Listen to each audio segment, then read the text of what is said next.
How to waste £375 billion.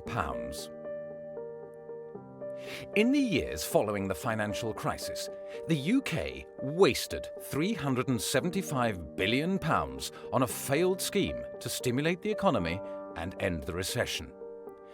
This was one of the biggest missed opportunities in history. Here's how it happened. In 2009, the government wanted to get more money into the economy to start a recovery. Now, there are two ways to get more money into the economy. The usual way is to get banks to make more loans. Every loan a bank makes creates brand new money. So when people borrow more money is created. But there was just one problem. In 2009, banks weren't lending. They were terrified that their existing loans wouldn't be repaid, so they weren't willing to make new ones.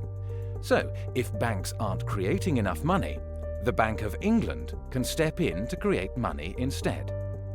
As Mervyn King, then Governor of the Bank of England, explained, "A damaged banking system means that today banks aren't creating enough money. We have to do it for them."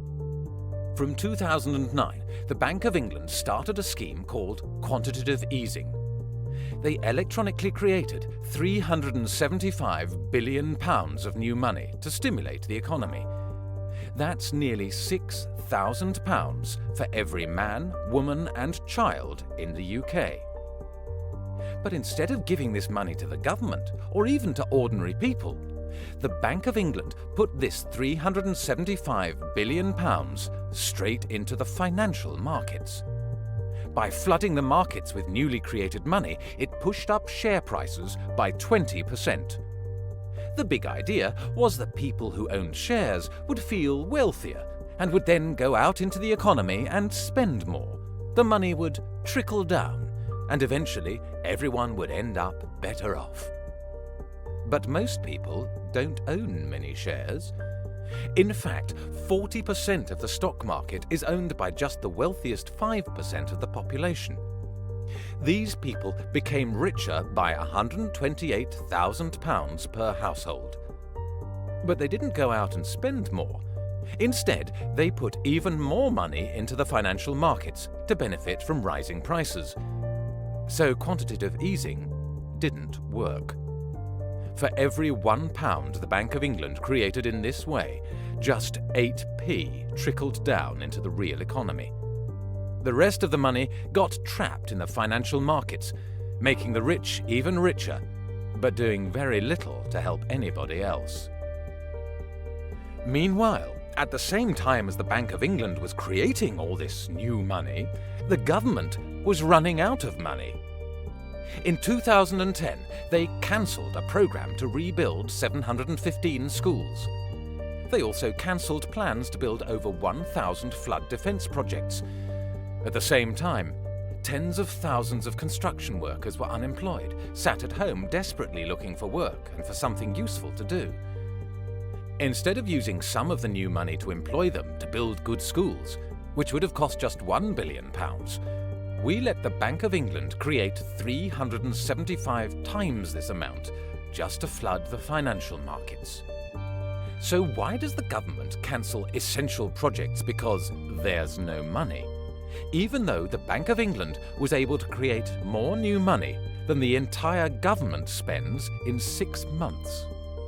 What if the Bank of England had taken just a fraction of the money they'd created and put it into the real economy? This is an idea that we call sovereign money. Instead of relying on private banks to create money to push up house prices, or letting the Bank of England create money to flood financial markets, we could use the power to create money in the public interest, to improve our economy, to build better homes, better infrastructure, cleaner energy, more jobs, or whatever we democratically decide is most important. If the Bank of England had taken just £10 billion, less than 3% of what they actually created, and given it to the government to spend into the economy, the recession would have been over much sooner, and hundreds of thousands of people could have been saved from years of unemployment. By spending £10 billion on building affordable homes, the government could have created up to 284,000 jobs.